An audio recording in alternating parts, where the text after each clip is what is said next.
السلام علیکم دوستو، حکیم افتخار طالب بات کر رہا ہوں۔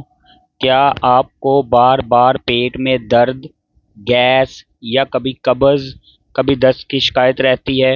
تو ممکن ہے آپ IBS اریٹیبل باؤل سنڈروم کے شکار ہوں۔ آج کی ویڈیو میں ہم IBS کے بارے میں مکمل معلومات اور اس کا آسان علاج بتائیں گے۔ IBS کیا ہے؟ ایک عام مگر پریشان کن بیماری ہے جو ہماری آنتوں کو متاثر کرتی ہے۔ اس میں آنتیں صحیح طریقے سے کام نہیں کرتی، جس کی وجہ سے ہاضمہ خراب ہو جاتا ہے۔ سمپٹمز کیا ہے؟ علامات اس کی کیا ہیں؟ IBS کی عام علامات میں شامل ہے پیٹ میں درد یا مروڑ، گیس اور اپارہ، کبھی قبض اور کبھی دست، کھانے کے بعد تکلیف بڑھ جانا۔ اگر آپ کو یہ علامات بار بار ہوں تو اسے نظر انداز نہ کریں۔ IBS کی اقسام۔ IBS کی 3 اقسام ہوتی ہیں، یعنی IBS-C قبض والی، IBS-D ڈائریا والی، دست والی، IBS-M یعنی دونوں مکس، C اور D مکس، یہ دونوں بھی ہو سکتی ہیں۔ IBS کی وجوہات کیا ہیں؟ IBS کی اصل وجوہات کا مکمل طور پر ابھی تک تعین نہیں ہو سکا یہ کس وجہ سے ہوتی ہے، لیکن اکثر یہ آنتوں کی خرابی کی وجہ سے ہوتی ہے۔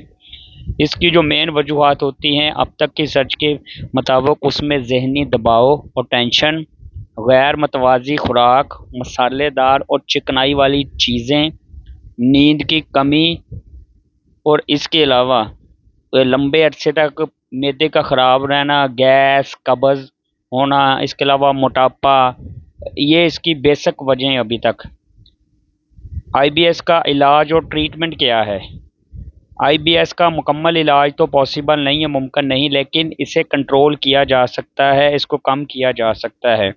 معالج کی تجویز کردہ دوائیں استعمال کریں، اور خاص کر دیسی دوائیں اس میں بہت زیادہ افیکٹو ہیں۔ اور کھانے میں فائبر والی غذائیں کھائیں، جیسے سبزیاں اور پھل۔ روزانہ پانی پئیں، ورزش کریں اور سٹریس کم کریں۔ پریشانی، ڈپریشن، انزائٹی کو اپنے جسم میں تھوڑا کم کریں، اور کسی بھی قسم کے ذہنی دباؤ میں اپنے آپ کو کوشش کریں کہ آپ ریلیکس رہیں۔ اب آپ کو تھوڑے سے میں اس کے گھریلو ٹوٹکے بتا دیتا ہوں کہ IBS میں کون سی گھریلو چیزیں ہیں جو فائدہ دیتی ہیں، جن کے استعمال سے IBS کے سمپٹمز میں کمی کی جا سکتی ہے۔ لیکن ایک بات یاد رکھیں کہ اس کا علاج ضروری ہے، علاج کروانا لازمی ہے۔ آپ سب سے پہلے دہی کا استعمال کر سکتے ہیں، یوگرٹ یہ آنتوں کے لیے مفید ہے۔ پودینے کا قہوہ اس کے لیے بہترین ہے۔ سادہ اور ہلکی غذا لیں، اور زیادہ ثقیل غذاؤں سے پرہیز کریں IBS کے مریض۔ اہم احتیاط جو پرہیز ہے وہ آپ کو میں بتا دیتا ہوں۔ تیز مرچ مسالے، فاسٹ فوڈ اور کولڈ ڈرنک سے پرہیز کریں، کیونکہ یہ IBS کو بڑھاتے ہیں۔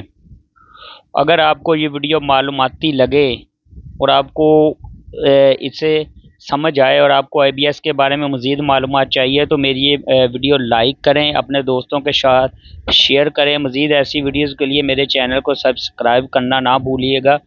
اور اگر آپ کو اس کا مکمل علاج چاہیے، اس کا مکمل ٹریٹمنٹ چاہیے تو الحمدللہ میرے پاس اس کا مکمل علاج ہے، اس کا ٹریٹمنٹ ہے۔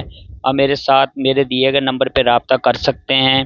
میں انشاءاللہ تعالیٰ آپ کو آپ کے بیماری کی مکمل سمپٹمز، ڈیٹیل، ہر چیز بتا دوں گا۔ اللہ تعالیٰ آپ کو صحت و تندرستی دے، دعا میں یاد رکھیے گا۔ مزید ایسی اچھی اور معلوماتی ویڈیو دیکھنے کے لیے میرے چینل کے ساتھ جڑے رہیے گا۔ میرا نام ہے حکیم افتخار طالب، فیصل آباد سے میں بات کر رہا ہوں۔ میرا دواخانہ مطب فیصل آباد میں ہے۔ نمبر میں نے ڈسکرپشن میں دے دیا ہے، جس بھائی کو کوئی مسئلہ ہو وہ میرے ساتھ رابطہ کر سکتا ہے۔ اللہ تعالیٰ آپ کو صحت و تندرست دے۔ اوکے، اللہ حافظ، جزاک اللہ۔